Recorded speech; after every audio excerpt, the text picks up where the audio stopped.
Então, fala galera, estamos aqui para um bate-papo sobre desenvolvimento de jogos indies no Brasil.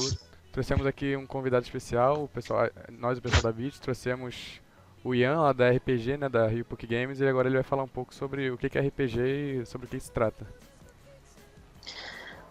Fala galera, tudo bom? Eu estudo lá na PUC Rio e lá a gente tem um grupo de desenvolvimento de jogos universitário que é como se fosse essas equipes de.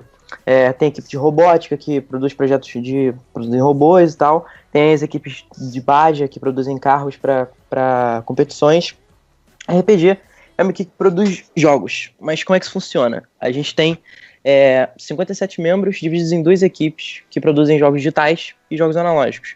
E a ideia é que essa galera, na faculdade, tem uma rede de segurança onde eles podem desenvolver jogos sem o lastro financeiro, sem precisar fazer para o mercado, fazendo um desenvolvimento que é focado no aprendizado. E aí, com esse desenvolvimento focado no aprendizado, criar um background técnico e uma experiência de projeto que, na hora que eles estiverem no mercado, vai fazer toda a diferença. E é basicamente isso, e com o desenrolar do papo, a gente vai explorando mais qual é do projeto. Eu tenho uma dúvida, tipo, a maioria dessas pessoas elas vêm de algum curso em especial ou acaba tendo gente de todos os cursos? Cara, multidisciplinar total. Tem gente de economia, tem gente de comunicação, tem gente de design, tem gente de engenharia. A maior parte é design e engenharia. Mas é uma coisa que eu acredito é que ser um game designer é muito de aplicar o mundo num jogo, sacou? Então, se um dia chegasse um cara de geografia com, porra, um papo muito bom e uma noção muito maneira, e ele se candidatasse no processo seletivo, daria pra ele ser um grande game designer, sacou? Vocês, tipo, promovem eventos, inclusive já teve o Ring, né? Que o Ring é o coletivo de desenvolvedores independentes do Rio de Janeiro, pra quem não sabe. Já teve um Ring na PUC, né? E vocês fazem mais esses eventos ou esse foi o único que vocês fizeram? Cara, a gente faz bastante evento, assim. Um exemplo a gente fez um evento chamado Laboratório de Games, que foi feito em parceria com o NEAM, que é um núcleo de atividades sobre o menor na PUC. Então, eles lidam com alunos de escolas públicas, a galera de comunidades carentes. E a gente fez um workshop que durou um dia inteiro. E foi um workshop para mostrar que existe esse mundo de desenvolver jogos e que caminhos profissionais não são só direito, administração, engenharia. Dá para você fazer jogos e a gente colocou a galera para fazer gente de tipo uma faixa etária de 12 a 18 anos, bem, bem volátil. Mas, pô, 100 pessoas aprendendo a fazer jogos, passaram o dia inteiro trabalhando com a gente, fizeram projetinhos, foi bem legal.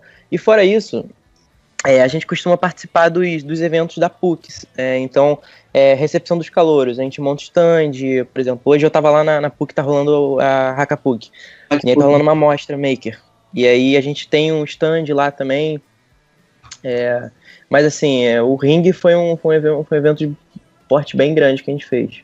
Esse ano, o máximo que a gente chegou disso foi processo seletivo, que teve quase 100 inscritos, mais de 100 inscritos, na real. Entendi. Eu não sei como funciona pra vocês, mas por exemplo, no nosso caso, a gente tem bastante liberdade, então a gente consegue, tipo, botar os jogos que a gente faz e tudo que a gente faz em mistura com matérias das nossas disciplinas, né? Vocês têm essa liberdade na PUC ou vocês ainda não conseguiram, tipo, como, sei lá, um jogo que você faz vai como um trabalho para as disciplinas de vocês?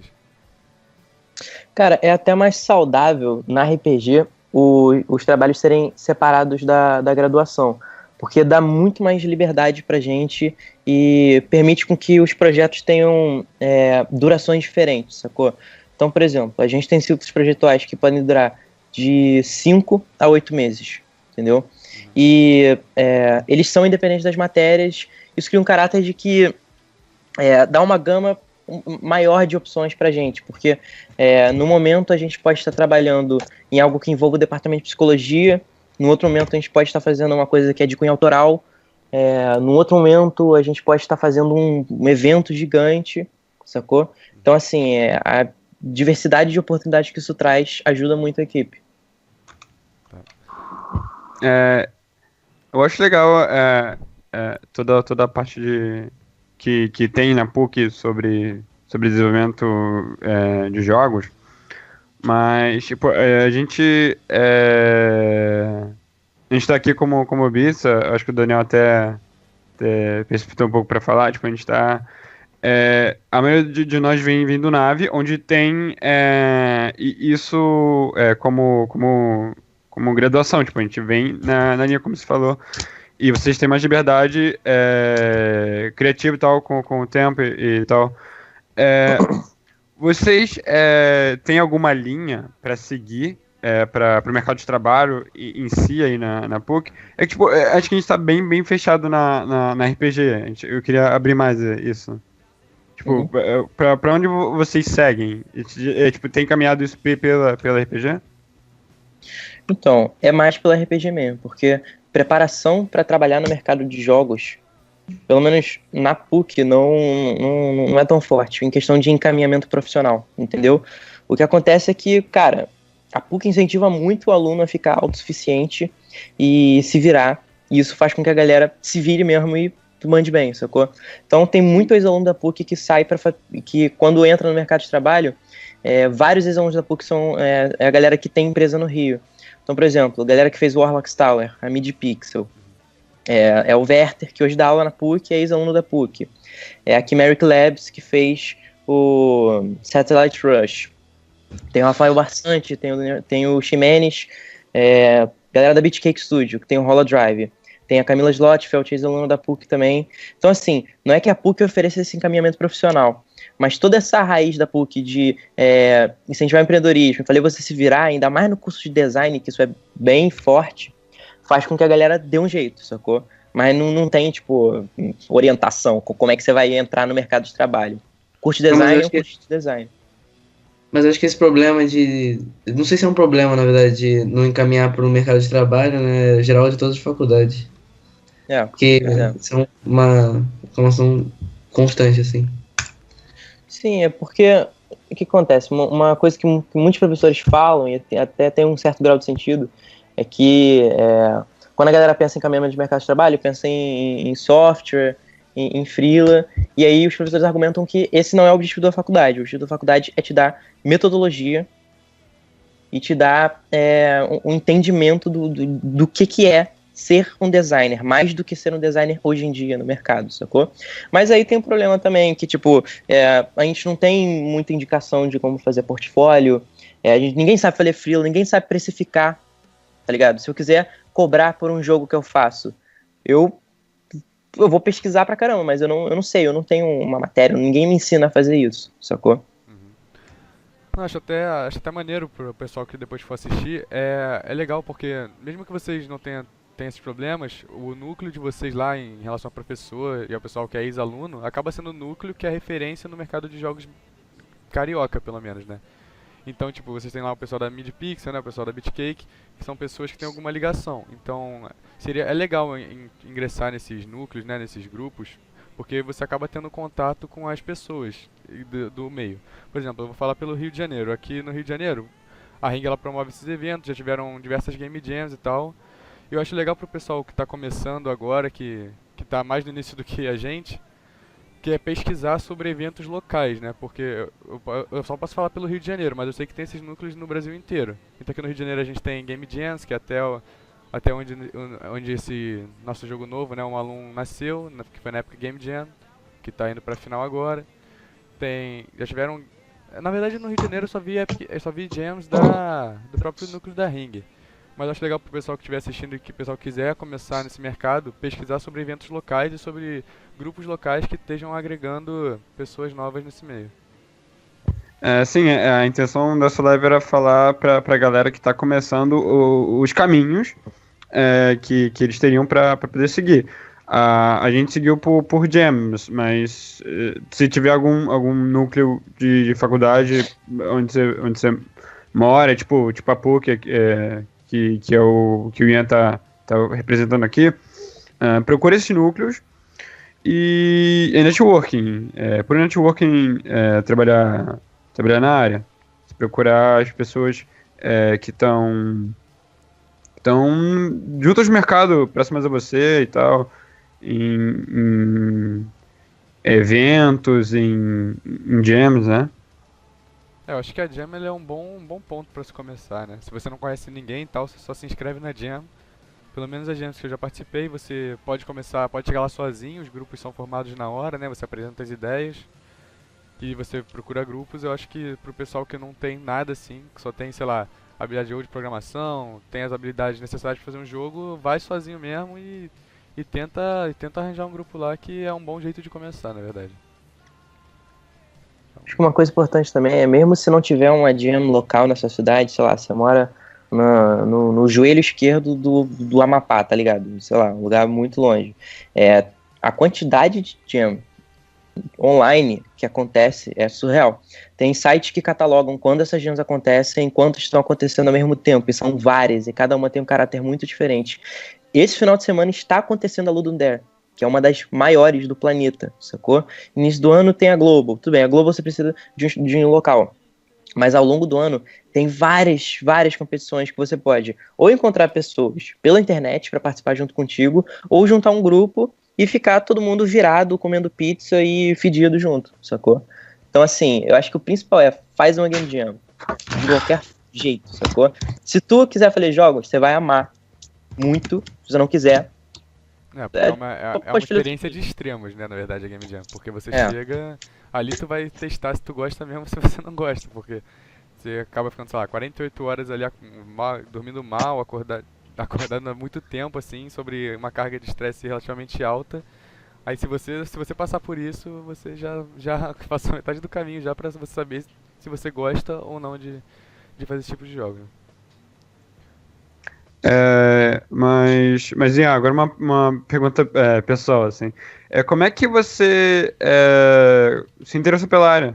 Como é que se é uma área que você tem, que você ama, assim, que você gosta, assim, pra galera saber se identificar e tal? Cara, eu não lembro de um momento na minha vida em que eu não quis fazer jogos, na real. Tipo, eu falo que desde antes de eu aprender a pular na vida real, eu aprendi a pular no Mario. Então, assim, eu cresci jogando e, sabe, minha mãe lembra desde pequeno eu falando que eu queria fazer jogos de qualquer jeito. E, assim, ao longo do tempo, eu fui amadurecendo, eu fui mudando a minha concepção sobre o que era isso, mas sempre foi jogos, sacou? E com o tempo, eu tava pensando nas minhas opções, o que eu ia fazer, chegando perto do vestibular, mas o mais importante é que eu nunca parei de tentar criar. Mesmo, tipo, eu cresci em Araruama. Então, na região dos Lagos, é uma cidade bem pequena. Então, assim, eu não encontrava gente que queria fazer isso também. Então, eu fui bem lone wolf, sabe? Uma boa parte da minha vida. Mas isso fez com que eu sempre ficasse tentando, sabe? Mexendo no RPG Maker, mexendo no Game Maker. Escrevia páginas e páginas de documentos, desenhava, compunha. Sempre estava tentando fazer tudo, sacou? Eu acho que isso é o mais importante. Por mais que pareça que não dá para você ter a infraestrutura que você precisa, faz o que tiver ao seu alcance, faz tudo o que for possível, sacou? Foi uma coisa que me manteve são antes de eu vir aqui pro Rio e tudo acontecer e eu entrar em design, foi uma loucura só, sacou? Eu acho legal todo mundo contar a história aí, né, de como a gente ingressou no geral, mas eu e Ronald mais ou menos a gente teve a mesma história, né, não sei em questão de infância, mas em questão de depois que a gente ficou mais velho e tal. Desde pequeno eu me interesso por jogos, né, meu pai jogava e tal, e eu sempre quis aprender programação, eu achava que ia ser uma coisa fácil, sei lá, que eu ia tirar com facilidade. Aí eu comecei a estudar sozinho em casa, aí eu comecei a ter dificuldade, né, eu falei, vou fazer um curso. Aí eu larguei uma oportunidade de colégio que eu tinha, que foi até onde eu conheci o Leonardo e alguns outros integrantes da Beats. Eu larguei o colégio lá, né, desde essa época a gente já falava sobre fazer jogo junto, né, eu, o Leonardo que tá aqui sem webcam, e o Lucas, que também está por aqui. E a gente já conversava sobre fazer jogos. E eu vi que eu precisava largar aquela oportunidade de colégio, né? Que era um colégio bom, que, pô, eu não pagava mensalidade, então seria arriscado. Aí eu consegui a vaga no Nave, que também é onde eu conheci o Ronald, que é um colégio público também, que oferece esses cursos de programação. E lá eu comecei a me interessar pela área. E acabou que eu acabei migrando dessa área de programação para mais para área de design e roteiro de jogos. Foi onde eu me identifiquei mais. Eu vi que eu queria fazer jogos, mas eu vi que a parte que eu me saía melhor e que eu gostava mais de fazer, ela acabava sendo a parte narrativa e a parte de design dos jogos. Aí, Ronald, rapidinho, deixa eu falar uma coisa. É que falaram aqui no chat pra gente disponibilizar o VOD A gente vai disponibilizar o VOD aqui no canal do Twitch, também vai publicar nos canais do YouTube do Malum e da Beats. Aqui na descrição do canal do Twitch tem as redes sociais aí, tem e-mail, se quiserem falar depois. O VOD ele vai ficar salvo aqui no canal do Twitch. E depois eu devo fazer uma ediçãozinha pra poder resumir mais ou menos de tudo que a gente falou aqui. Ronald, fala aí o que te trouxe aos jogos. Eu conheci o Nave no 7º ano, né? E tipo, sei lá, eu sinto que desde que eu tinha 8, 7 anos, que, sei lá, eu tinha o Wii, daí eu jogava os jogos mais party, assim, possíveis, que é, sei lá, o Wii Sports, e jogava isso, eu sentia que eu queria, sei lá, trabalhar com o jogo. Aí. E eu também senti que eu não tinha tipo, talento pra fazer nada, tá ligado? Tipo, eu só sabia que eu não queria trabalhar com nada que as pessoas trabalham porque eu achava tipo, tudo muito chato. E daí eu falei, cara, se eu trabalhar com alguma coisa que não seja. Que seja, sei lá, ficar no escritório.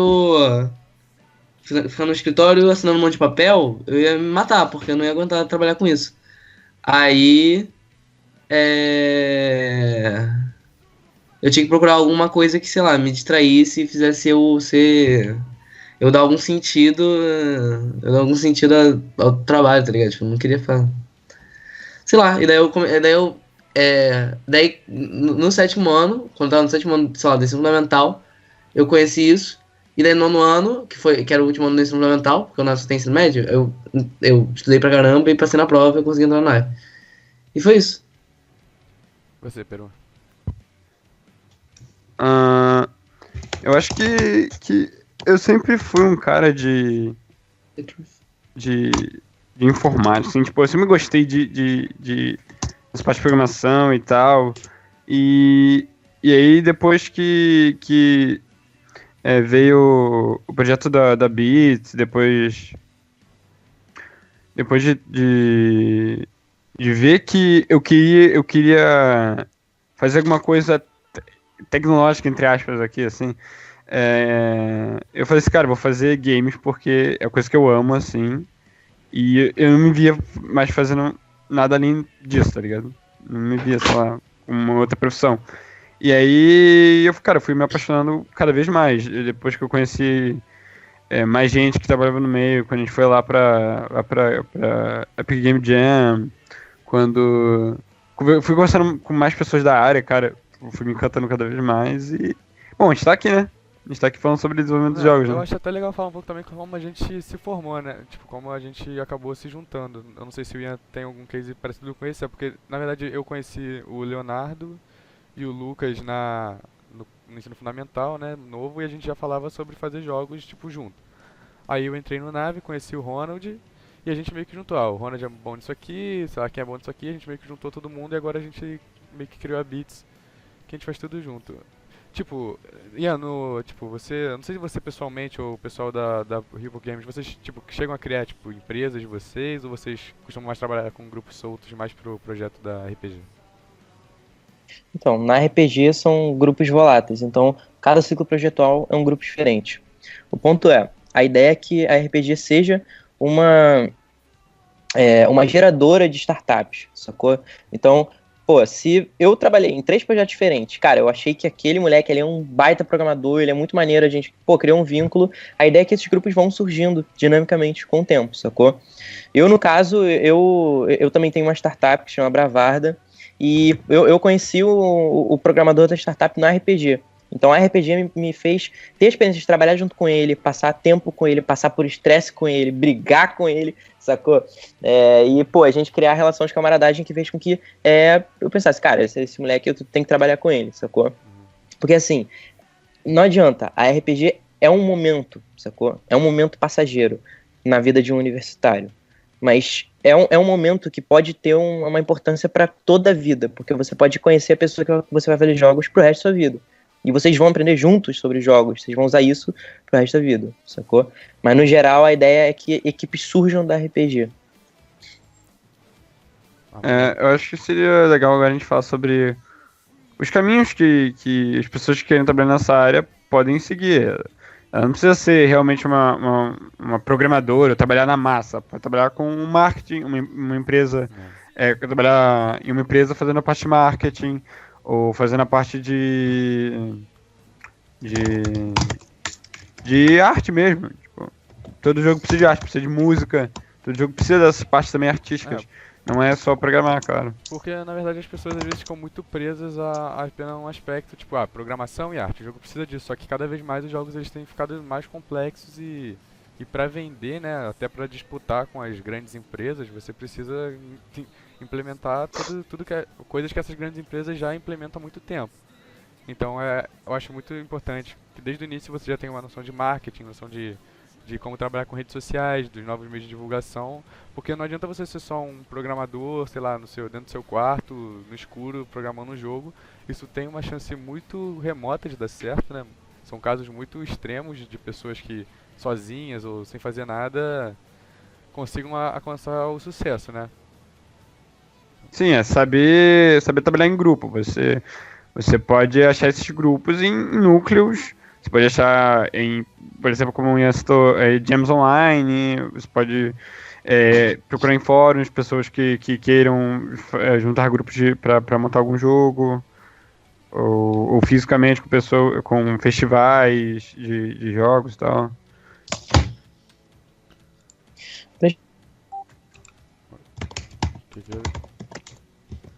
Tá, agora a gente pode falar sobre...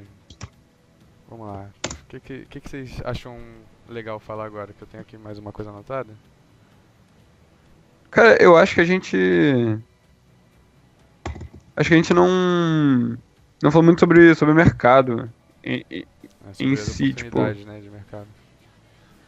Exatamente, tipo...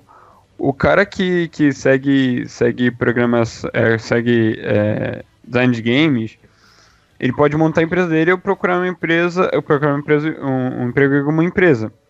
E o Ian caiu. O Ian caiu? Caiu. A webcam dele E caiu. Ele voltar aí. O pessoal do chat tá falando aí, né? Falando sobre música, né? Cara, a música, ela pros jogos, desde o início elas até, acho que mais pros jogos AAA que tem mais dinheiro pra poder investir nessa área, mas a música ela é uma coisa que às vezes as pessoas não percebem, né? O senso comum às vezes não percebe, mas é um ponto extremamente importante do jogo, né? E cada vez mais as pessoas têm investido nisso e eu acho também importante, na verdade, pra uma equipe, eu acho importante ter, tipo, programação, ter a parte artística, a parte de marketing é extremamente importante, a parte de música é extremamente importante. Então, se você conseguir montar uma equipe que englobe tudo isso e sem sobrecarregar essas tarefas a uma pessoa só, né? Tipo, eu faço música, eu programo, eu faço arte, sem sobrecarregar. Tá, tem uma ali... voltou. Cai aqui, gente, foi mal. Bugou a internet. Também. Então... eu, tipo... Acho que a gente podia falar mais sobre o mercado no geral. É aquela parada que a gente estava discutindo outro dia,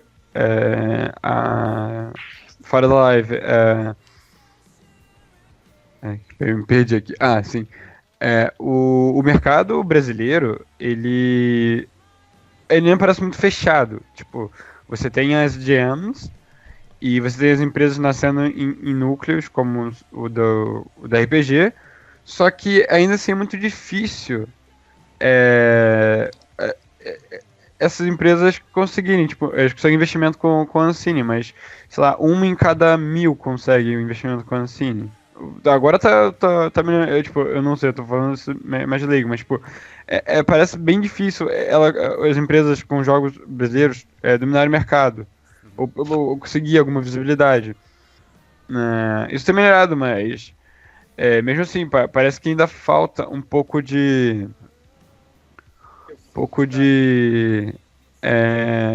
visão assim do público que compra no Brasil para os próprios jogos brasileiros. Tem o preconceito de o jogo brasileiro, o jogo é ruim, o jogo sei lá. Como é um mercado muito novo no Brasil, e também a gente tá passando por momentos de crise, acaba que o investimento privado por jogo ser um investimento de altíssimo risco, assim, né? Porque você pode fazer, sei lá, pode lançar 10 mil jogos por dia, mas quantos desses vão ser realmente rentáveis? Então, é um investimento de alto risco e a gente está no momento que as pessoas estão sem dinheiro. Então acaba que o investimento privado não chega nessas áreas. Então você pega um mercado que é fraco, que é pequeno, que são poucos cases de sucesso, né, nacionais, e você mistura com um cenário de crise onde as pessoas não, onde pelo menos onde os privados não estão investindo nesse meio porque é um investimento de alto risco. Então, tipo, para o desenvolvedor pequeno que ainda não se estruturou, é importante se aproveitar de editais, principalmente dos editais, né, que tem ficado em alta aí nas discussões do pessoal dos jogos, que são os próprios editais da Ancine, que esse ano pelo menos disponibilizaram, sei lá, 10 milhões só para jogos assim. E eu conheço, o Leonardo conhece, o Ronald conhece, o pessoal que ganhou, que umas duas empresas aqui do Rio que ganharam, né, que foi o caso do pessoal do Holodrive. O pessoal da Bitcake mesmo, da Holodrive, o pessoal da Double Dash que conseguiram. Então, tipo, é uma coisa que tá não fácil, mas é uma coisa que tá alcançável, né?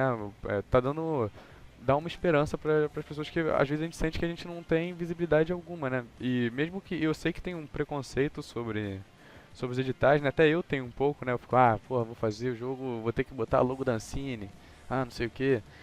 Eu tenho esses preconceitos, mas eu consegui entender a importância desses editais para que o próprio cenário nacional consiga se desenvolver, né? Porque eles dão esse empurrão, mas não é um empurrão para depois soltar e você cair, é um empurrão para você, depois que você estiver em cima, você conseguir manter a sua empresa. Alguém tem algum ponto sobre edital? O que vocês acham aí? Cara, eu acho o seguinte, a indústria aqui no Rio, no Brasil, até tem uma questão que é muito boa e é muito ruim ao mesmo tempo, que ela é muito movida a paixão. E paixão, às vezes, é só isso, sacou? Então, o que acontece? Cara, eu gosto muito de fazer jogo, preciso fazer jogo, vou fazer jogo. E aí, o que acontece? Essa galera que vai fazer um jogo vira um coletivo que faz jogos, não vira uma empresa.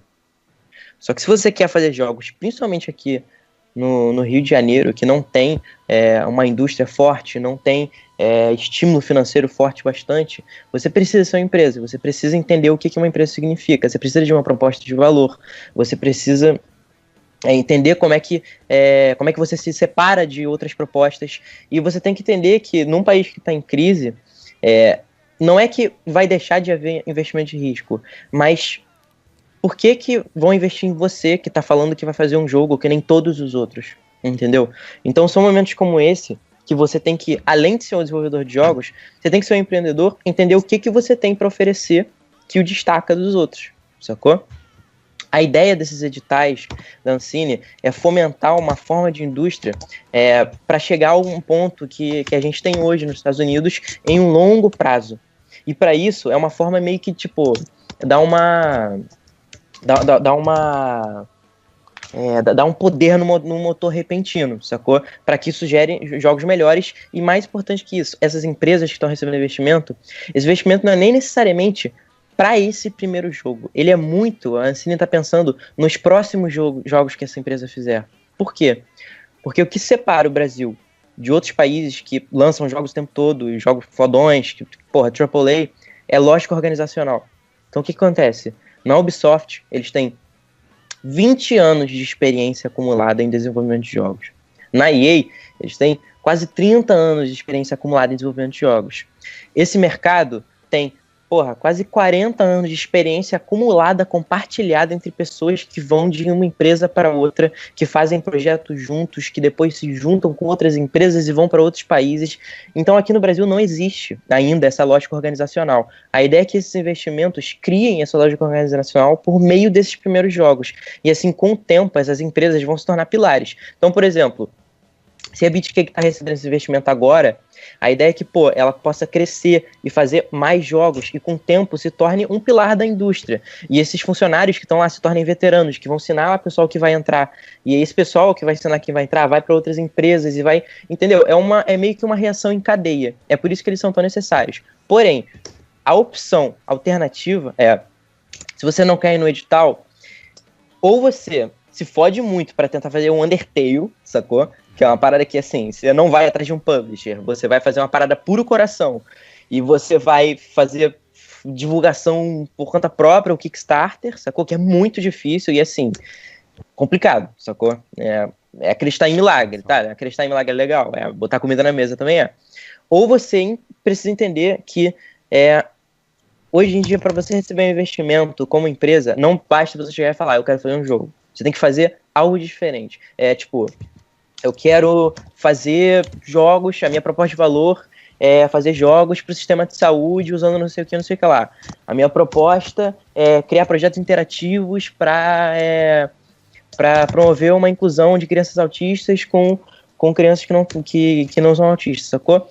Então, essa é uma opção também. Ou você vira uma empresa que faz serviço, vai fazendo serviço, vai ganhando clientes, e eventualmente você consegue investir no seu próprio jogo, que foi o caso da Aquiris, sacou? Então, assim, tem vários caminhos diferentes, sabe? E todos eles são válidos. A grande parada é que todos eles exigem que você pare de pensar só como desenvolvedor de jogos. Isso é a parada mais importante. Não é o bastante ter paixão, sacou? Você precisa de disciplina, você precisa entender quem você é no mercado. Eu acho esse ponto É bem importante isso. Das pessoas que forem começar nesse mercado, quando você tá nesse mercado, você tem que ser, além de game designer, você tem que ser empreendedor. Você tem que, quando você for montar uma ideia de jogo, ela tem que ter alguma inovação, porque em um cenário onde é difícil você ter algum jogo publicado no mercado, você precisa ter algo diferente. E esses investimentos, eles são difíceis de conseguir, mas eles procuram algo, uma pepita em uma mina de rochedo, tá ligado? Tipo, você consegue algo muito bom se você tiver uma ideia boa, se você tiver um plano de negócio já definido. Isso é muito importante. Você não vai para uma parada dessas sem nada na mão. Tipo, você tem que pensar no marketing. Você tem que pensar em como você vai divulgar esse jogo. Você tem que pensar em quanto vai custar esse jogo a longo prazo. Você tem que fazer o dever de casa para você conseguir melhorar o seu pitch para você vender o seu jogo em investimento. E isso para uma empresa. Claro que você ainda pode fazer como isso do Undertale, você tentar conseguir você mesmo, tentar fazer, mas, tipo, como ele disse, não é só paixão. Você também tem que fazer o seu dever de casa e pensar em outras formas de você realizar as paradas, fazendo... Também, né? Pensar durante o desenvolvimento do jogo, ver se esse jogo ele tem se ele se encaixa no mercado, né? Não é você chegar, vamos supor, a tendência de mercado é fazer jogo de luta, e você chega e faz um jogo sobre, sei lá, andar em cima da água. É muito legal a gente pensar nos nossos próprios jogos autorais, ideias que a gente tem desde a infância, que a gente fantasia muito, mas acaba que a gente tem que ceder algumas coisas para poder chegar a esse ponto, que é ceder para fazer, a verdade é essa, a gente tem que fazer jogo para vender no início, pelo menos, porque não tem como se manter... Não necessariamente ceder, mas adaptar, tá ligado? Mano, você tem alguma coisa aí alguma opinião, alguma coisa que você acha?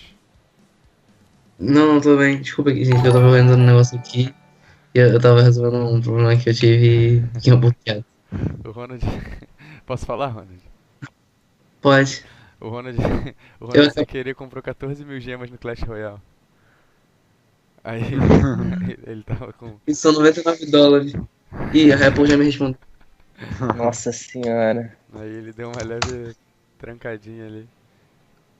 Então, acho que a gente já tá num tempo maneiro, né, de conversa, e eu queria que a gente falasse também um pouco sobre os nossos projetos, né? A gente, aqui, como pessoal nós somos da Beats, né, a maior parte aqui, todo mundo aqui é da Beats, menos o Ian, que é da Ripo Games, e na Beats, se vocês quiserem conhecer, a gente tem os jogos aqui na descrição do Twitch, que a gente está desenvolvendo o Damn Prison, que é o nosso roguelike, que a gente não tem muita coisa publicada nele em questão de rede social, mas a gente vai aumentar isso. E a gente tem o Malum que está concorrendo para Epic Game Jam, que vai chegar à final nacional aí, e a gente vai estar concorrendo, né? Nós ganhamos a etapa regional, a etapa do Rio de Janeiro. Então, se você quiser conhecer os dois jogos, o Malum ele tem mais coisa publicada em rede social, tem mais arte do jogo, tem música, tem build para você testar na Gamer Trials, né? Você pode entrar na Gamer Trials e baixar a build e dar o feedback de bugs pra gente. E ganhar, em troca, você pode ganhar moedas lá que a gente vai dar pelos melhores feedbacks, e com essas moedas você pode comprar jogos pra você jogar. Mas, terminando isso aqui, fala sobre os seus projetos que você tem aí, ô Ian. Faz seu jabá aí. Jabá. É um bom time, porque a galera lá da RPG tá terminando um ciclo projetual agora. Então, assim, em breve, pelo menos esse mês agora, em agosto, a galera vai conhecer o WoW e o Quartz, que são os projetos digitais que estão sendo trabalhados desde março. E o Quasar, que é o projeto analógico. Fala um pouquinho deles. A ideia desses projetos, isso fala um pouco sobre qual é da RPG, esses projetos digitais saíram de um edital. O edital é criado pela administração da equipe, que é formada por alunos e colaboradores, e o nosso professor coordenador, que é o Leonardo Cardarelli. E a ideia era fazer uma proposta, uma restrição para começar o projeto. Então, você restringe um pouco a criatividade para que a criatividade flua mais. É bem contraintuitivo, mas é o que acontece. E a ideia desse edital de digital era que a arte fosse minimalista e que a gente incentivasse a interação rápida e que os artistas mexessem no Unity, sacou? Porque a gente não estava conseguindo alcançar um objetivo artístico, uma qualidade artística satisfatória, sacou? E aí, cara, depois de muita porrada, a galera resolveu usar 3D porque eles queriam, e um monte de gente não sabia 3D, o que é ótimo, sacou? Se fosse um jogo feito para vender, a gente não poderia arriscar tanto, sabe? E o WoW é um jogo de exploração, onde você controla uma criaturinha aquática que faz parte de tipo uma vila dessas criaturinhas que vivem na beira de uma caverna. E o que acontece? Elas vivem da iluminação de um cristal. Esse cristal quebra depois de um desastre natural e ele cai no fundo da caverna. E aí você, numa jogabilidade de 2.5D, você como WoW, você é o único dessas criaturas que foi corajoso bastante para descer para a água, e agora você tem que explorar essa caverna, encontrar os pedaços de cristal e retornar a luz para os outros WoWs, sacou? É um jogo muito bonitinho, low poly, ele é difícil pra cacete, sacou? E a gente vai lançar ele no itch.io agora em agosto, e é gratuito, assim, é fruto de aprendizado, então todo mundo pode jogar, e a gente sempre vai compartilhar como que a gente fez e por que a gente fez. O Corins já é um pouco diferente, mas ele também é low poly e estava enquadrado no mesmo edital. O Corins é um jogo de arena, não isométrico, é de arena com um ponto de vista parecido com o isométrico, onde criaturas elementais estão disputando para dominar um local nesse país deles, que tem um elemental de fogo, elemental de água, o elemental da floresta. E aí o que acontece? Esses elementais são geomancers, então eles conseguem mudar o terreno em volta deles. Então num grid, você aperta com um botão na direção que você quer atirar, e aí o tile fica colorido. O ponto é um jogo de estratégia e ação ao mesmo tempo. Então o tile que você colore, se o jogador da cor diferente, elemento diferente, entrar nesse tile, ele morre, sacou? Então, mais do que um jogo onde você tá atacando magia nos outros, você tá mexendo na arena, você tá alterando o ambiente. Então é um jogo que ao mesmo tempo que você tá correndo atrás dos malucos, você tá prestando atenção onde você tá se locomovendo, você tá tomando cuidado para não cair no espaço pintado dos outros, e tem os power-ups. Então, por exemplo, se você pega um power-up, você pode mandar uma linha inteira que preenche uma linha inteira do grid. É um jogo muito frenético e muito simples, sacou? Ele é extremamente econômico em mecânicas, o que deu pra galera polir, tá cheio de partícula, tá, ó, uma delícia, sacou? E o Quasar, que é o jogo analógico, é bem diferente. O Quasar é o seguinte, a ideia do edital é que na RPG a gente meio que contrabalanceia os nossos projetos autorais com os nossos projetos que podem ter alguma relevância perante a PUC. Não necessariamente que nenhum jogo tenha relevância, mas é porque a ideia é fazer coisas que, obviamente, a faculdade fala, isso é interessante, tá ligado? Isso gera algum valor, é alguma inovação. E aí o Quasar é uma tentativa de criar um jogo analógico que tem uma intervenção eletrônica. Então ele é um jogo de cartas que utiliza o Arduino, sacou? Como que isso funciona?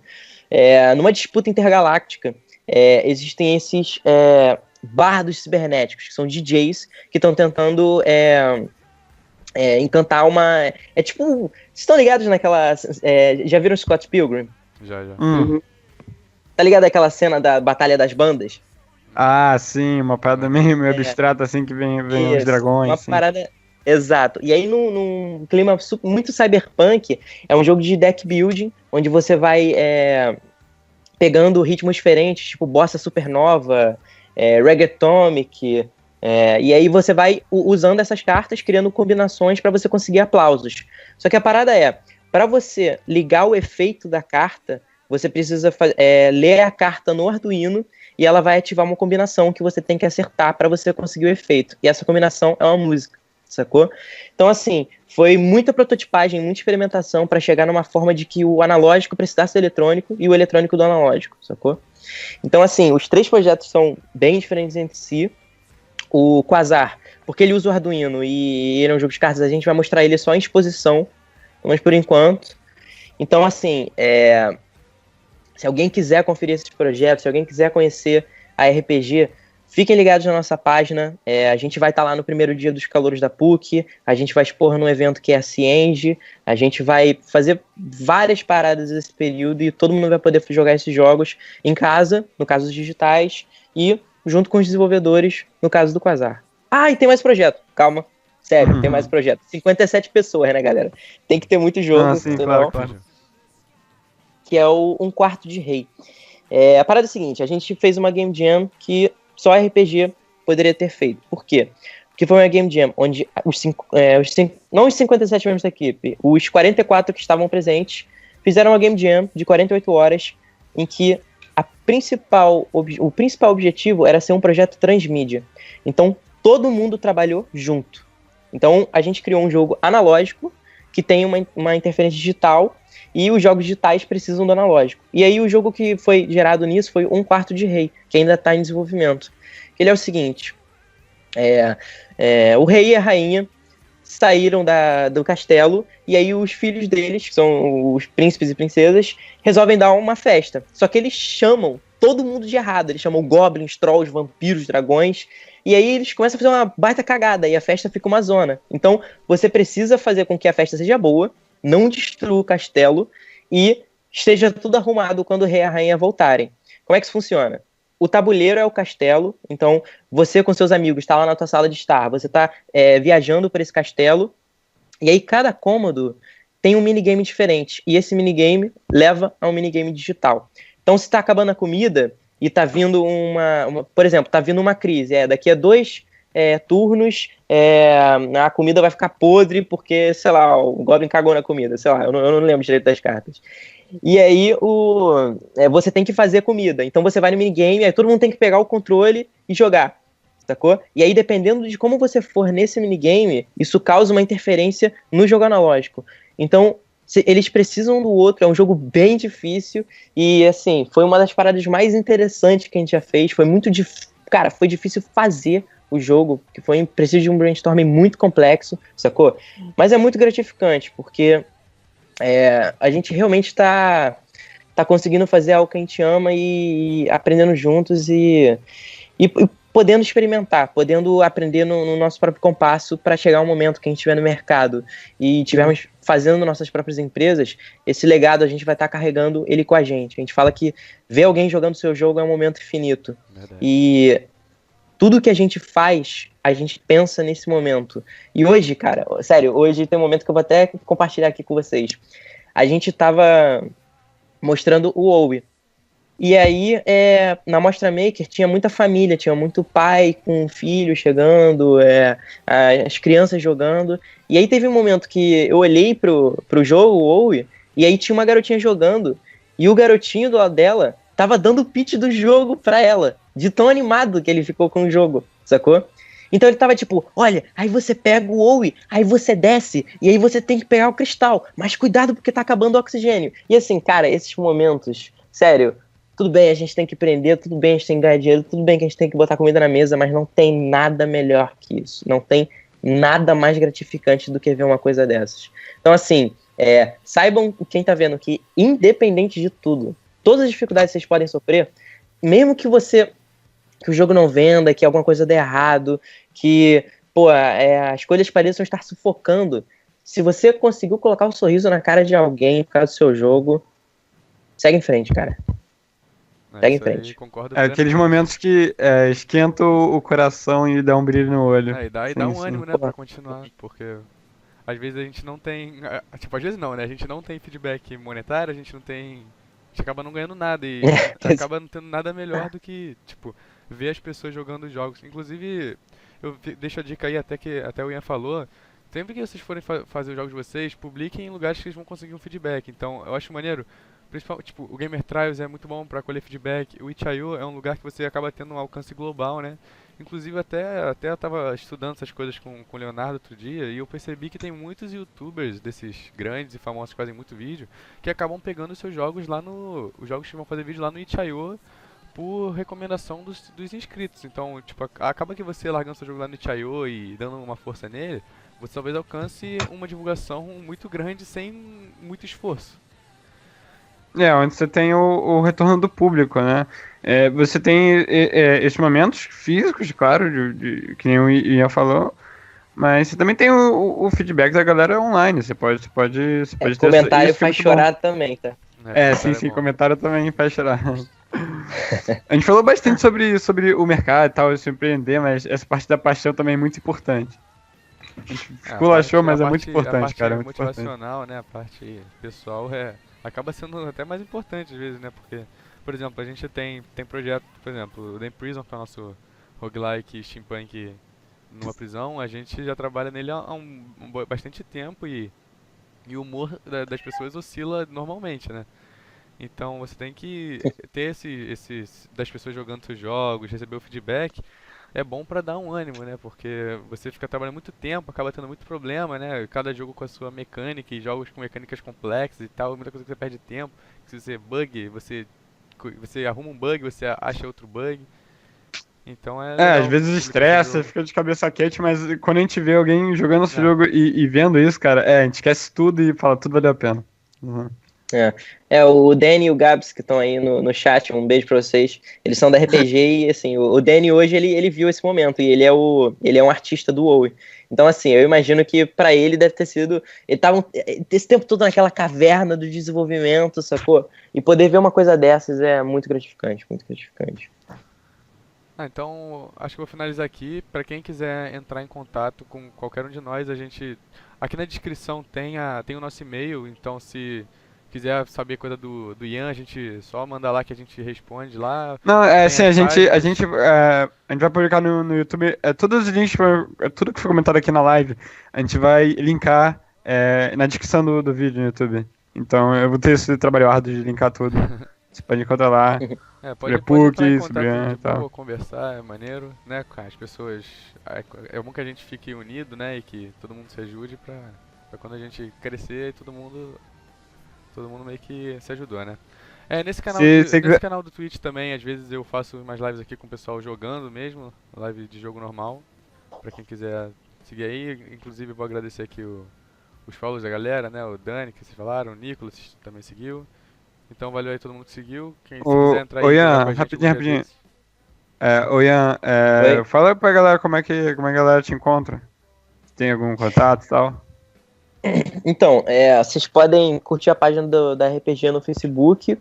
E assim, podem me procurar. Meu nome é meio complicado, então não vai ser tão difícil de me achar no Facebook. É Ian Lemos.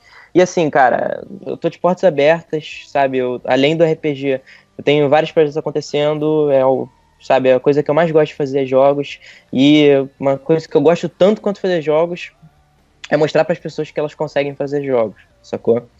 Então assim, eu, por exemplo, agora eu sou o diretor da equipe, eu sou o diretor executivo da RPG, e eu não tô trabalhando com jogos por causa da RPG.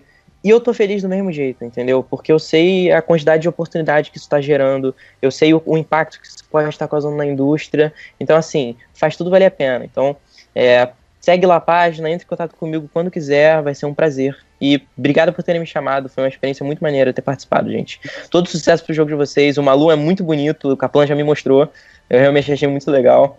E, cara, quando vocês quiserem fazer playtest lá na equipe, quiserem visitar uma reunião, quiserem jogar, fazer uma competição aí dos jogos, se matar no Quasar, tamo aí, tá bom? O convite tá feito. Pô, valeu aí por aceitar, foi um bate-papo maneiro. Valeu aí todo mundo que assistiu, galera. Redes sociais embaixo, tudo embaixo. Beijo pra vocês, tenham uma boa noite e tchau.